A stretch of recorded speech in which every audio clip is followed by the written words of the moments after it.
Warning: this story may contain strong language, adult content, depictions of violence, religions, politics, and elements that are not suitable for some audience. Viewer discretion is advised.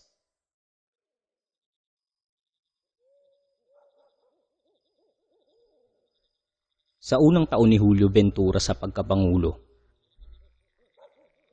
marami ng mga pagbabagong nangyari sa bansa. Mas napadali ang mga gawain sa agrikultura dahil sa mga teknolohiyang isinulong niya.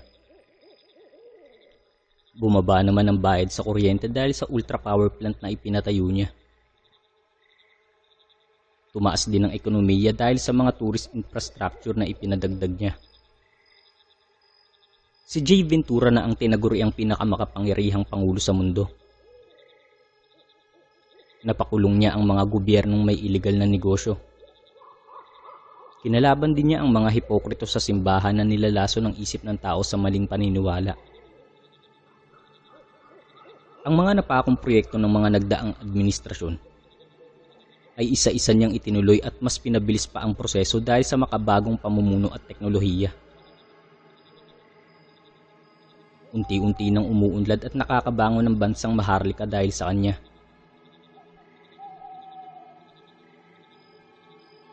Inanunsyo ng Pangulo sa telebisyon ang bagong proyekto na ilalabas niya sa pagpasok ng bagong taon. Isa itong teknolohiya na may kakayahang kumontrol sa panahon. Ipinaliwanag niya na kapag nailabas ito, magagawa ng labanan o pigilan ng bansa ang anumang bagyo, tsunami, at iba pang mga sakuna. Wala nang mga tao at lugar na mapeperwisyo.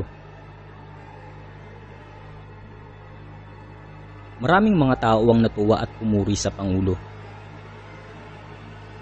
May ilan ding mga nagtaka kung saan niya nakukuha ang mga teknolohiyang ginagamit sa pamumuno. Sa dami ng mga pangulong nagdaan sa naturang bansa, wala sa mga ito ang nakagawa ng ganoon katinding pagbabago. Natutuwa rin naman sila sa magandang kinalabasan nito. Hindi nga lang nila maiwasang magduda kung ano ba ang sikreto ng presidente sa kapangyarihang maglabas ng ganoong mga imbensyon. Dumating na nga ang araw ng paglabas ng proyekto. Ibinalita sa TV ang kanyang latest invention na kung tawagin ay Spratos machine. Isa itong uri ng makinang may kakayahang mag-spray ng chemicals na tutulong sa paligid para maging immune sa kahit anong sakuna o bagyong dumating. Pwede rin itong i-spray sa ulap para pigilan ang pagbagsak ng ulan. Maaari rin itong gamitin sa active volcanoes upang mapigilan ng paglabas ng lava.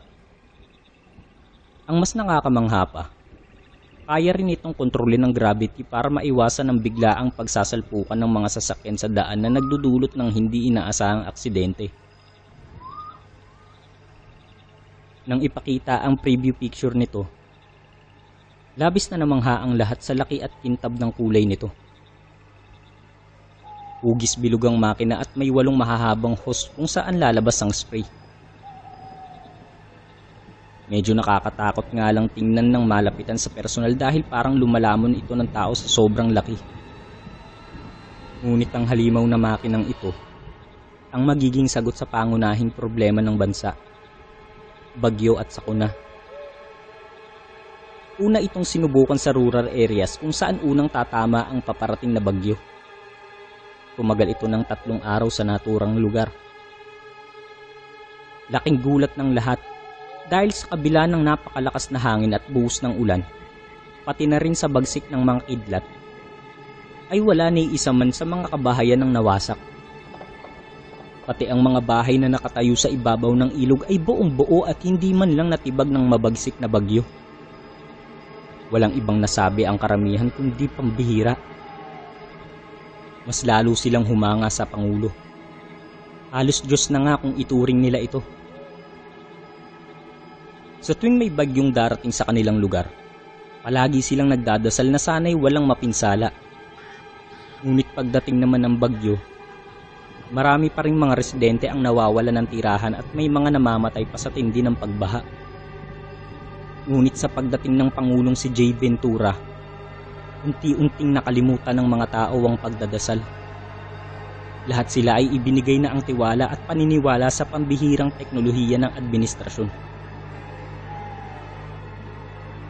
Dahil din sa pangyayaring iyon, ay naalarma ang simbahang Katoliko. Ang ilan sa mga ito ay naglabas ng statement tungkol sa pagpapahinto sa paggamit ng Stratos machine. Naniniwala ang mga ito na nilalason ng teknolohiya ang isip ng tao kaya napapalayo ang kalooban nila sa Diyos. Mas mabisang armas pa rin umano ang Biblia at pagdadasal kaysa teknolohiya. Isinama ni President J. Ventura sa kanyang SONA ang tugon niya sa mga negatibong komento ng simbahan tungkol sa kanyang mga imbensyon at proyekto. In this new country, we don't need religions. All we need is morality. I believe that religion does not make you a good person. Your action is what makes you a good Maharlikano. Hindi totoong mga teknolohiko ang lumalason sa paniniwala ng mga tao. Ang mga hipokritong pare ang mga lumalason sa isip nyo. Always remember, my people, morality is doing right no matter what you are told. Religion is doing what you are told no matter what is right. Mark my words. These Catholics will only have 25 years left to exist in this country. Ang kanyang talumpati ay tumagal ng 2 oras. Tinalakay niya roon ang lahat ng mga pagbabagong nakamit ng bansa pati ang ilang mga kritisismong ibinato sa kanya ng social media. Matapos ang unang SONA, mas lalong dumami ang kumukwestiyon sa kanya sa internet. Ilan sa mga taong ito ay hindi nagustuhan ng itinugon niya tungkol sa simbahang Katoliko pati sa usaping relihiyon. May ilan pa nga sa mga senado ang kumakalaban sa kanya at nagbabahagi ng reaksyon sa kanyang mga binitawang salita. Kabilang na rito ang relihiyosong senado na si Mr. Alan J. Trillano. Sa lahat ng mga nakapanood sa SONA niya, kitang-kita natin lahat ang mga paninirang sinabi niya sa simbahan. Hindi na niya nirespeto ang mga religions at ngayon gusto niya pa itong ipatanggal. How stupid. Ganito ba kabuti ang isang mabuting pangulo? Paano tayo magkakaroon ng kapayapaan kung siya mismo ang nagpapasimula ng pwedeng pagmulan ng away ng mga tao? Lalong-lalo na pagdating sa mga relihiyon. Noon pa man, sinasabi ko na sa inyo na hindi talaga karapat-dapat sa pwesto ang taong yan. Alam nyo ba na yung mga technology na ipanapasok niya dito ay galing lang din sa ibang mga bansa? In short, kumakapit lang siya sa mga karatig bansa natin para makakuha ng tulong. Hindi naman talaga sa kanya totally nang gagaling ang mga yan. Naglabas din ng opinyon ng ilan sa mga alagad ng simbahan na umaming dismayado sa naging talumpati ng Pangulo. Isa na rito ang Christian minister at televangelist na si Brother Elias Moriano. Mariusip naman. Hindi niya pwedeng paalisin ng Christianity dito sa atin. Bago pa man siya dumating, we are solid and sacred country. At anong sinasabi niyang we don't need religions? Nababalo na ba siya? Christianity is very important in our history. We need God. We need Jesus. Dahil kapag pinairan mo ang atheism dito sa bansa, hindi na matatakot ang tao na pumatay.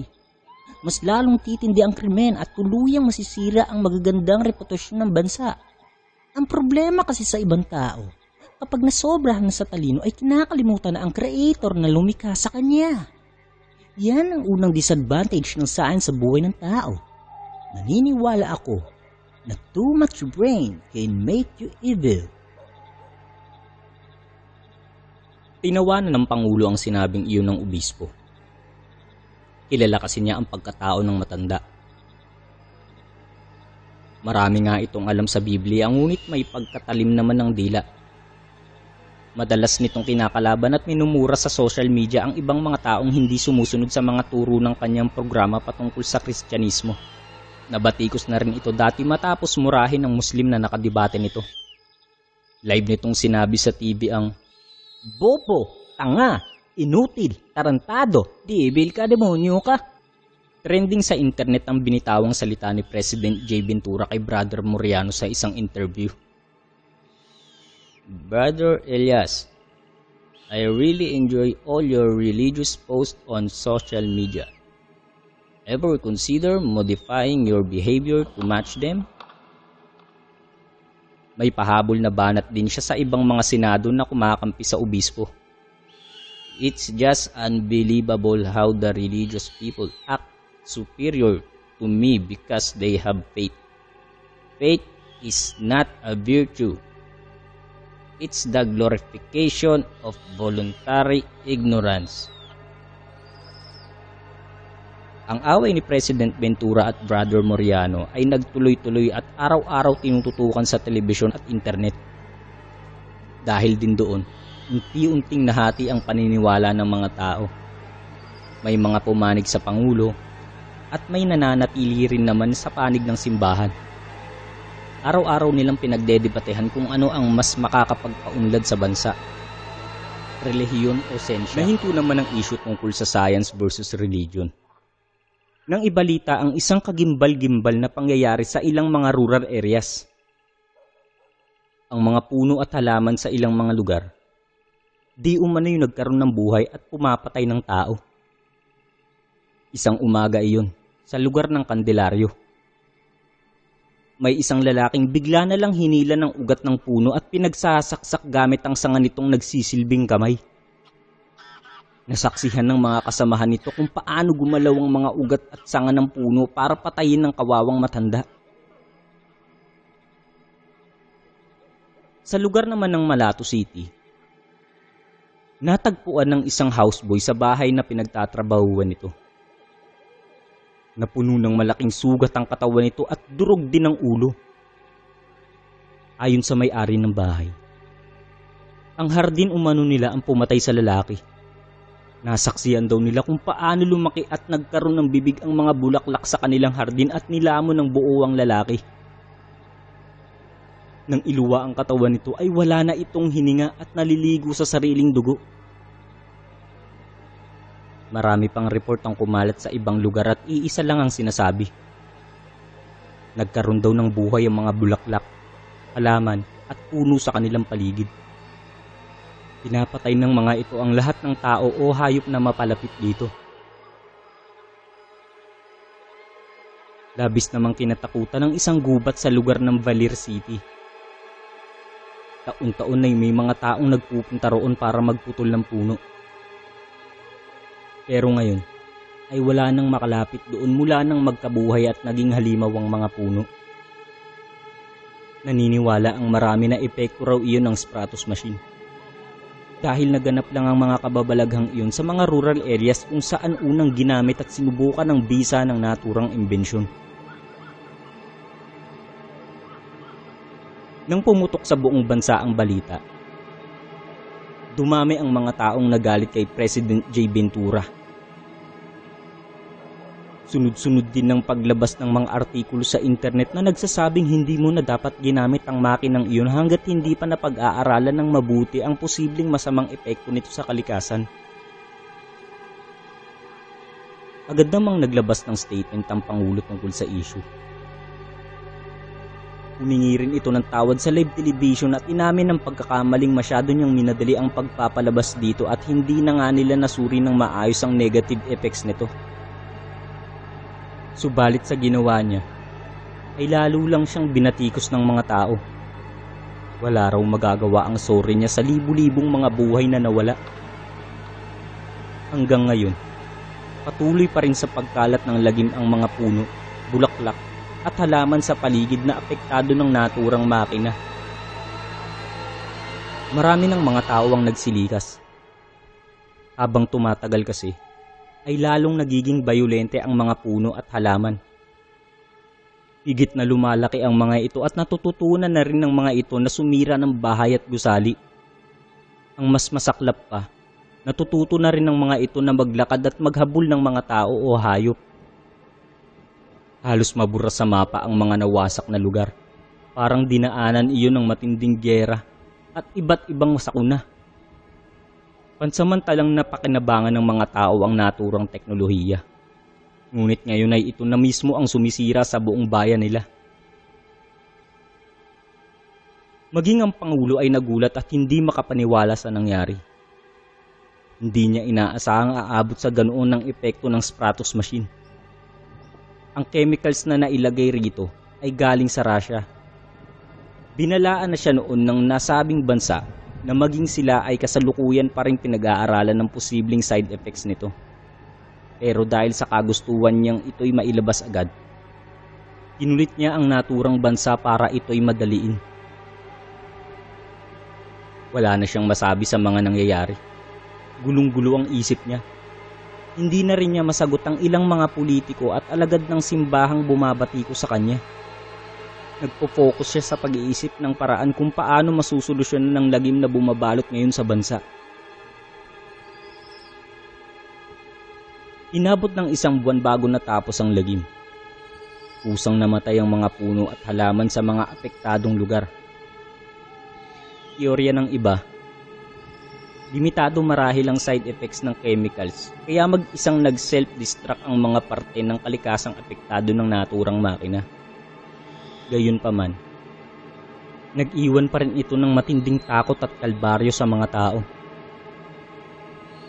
Isang araw nagprotesta ang libu-libong Maharlikano sa iba't ibang lugar.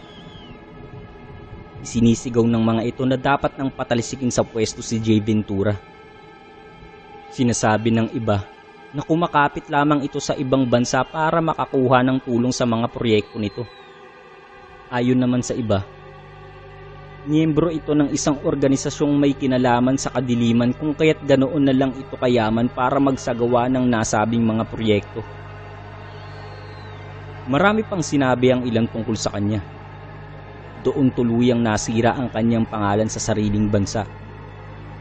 Ang protestang iyon ay pinamunuan ng simbahan at ilang mga politikong galit sa Pangulo. Dahil sa kanilang pagtutulungan, ay tuluyan niyang napatalisik si Jay Ventura sa kanyang pwesto. Nakulong pa ito at nanganganib mahatulan ng kamatayan.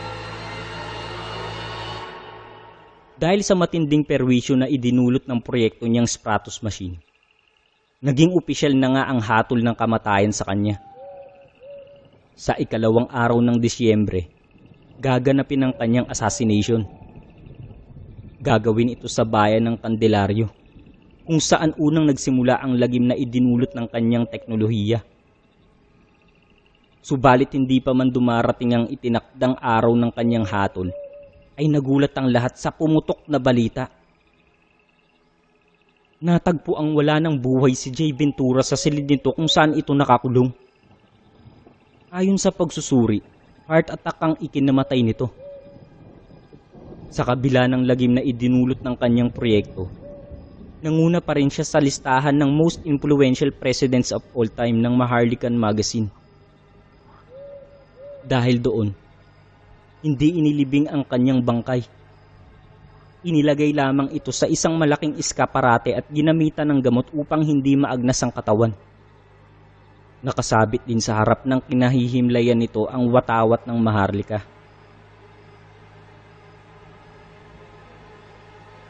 Makalipas ang ilang mga dekada, nagsagawa ng isang survey tungkol sa dating Pangulo na si Jay Ventura.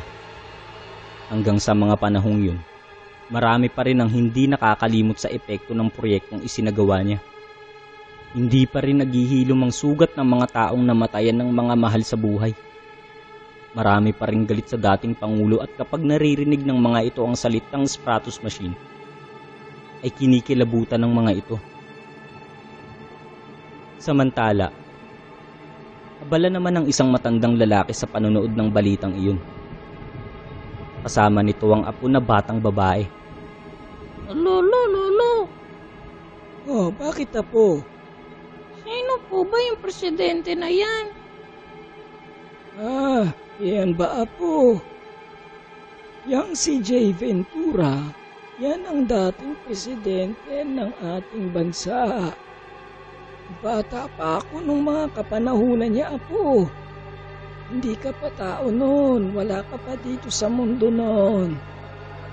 Ngiting tugon ng matanda. Naalala niya noong makita sa personal ang naturang pangulo. 10 taong gulang pa lamang siya nun. Habang nangangampanya ito sa kanilang lugar, aksidenteng nadapa siya habang tumatakbo sa daan. Bigla itong lumapit sa kanya at tinulungan siyang tumayo. Niyakap pa siya nito at binilihan ng ice cream. Talaga po bang naging monster yung mga tree at flowers dati dahil sa kanya? Oo, apo. Pero, maniwala ka kay Lolo. Hindi siya masamang tao. Nagkataon lang na pumalpak ang proyekto niya tungkol sa makinang yun. Pero, marami pa siyang nagawa dati na sobrang pinakinabangan ng bansa. Napabuntong hininga ang matanda at tumingin sa malayo. Gumuhit ang panlulumong sa kanyang anyo. Nalulungkot lang ako dahil sa kabila ng ibang mga nagawa niyang magaganda noon, pagkakamali pa rin niya ang mga naaalala ng tao sa hanggang ngayon.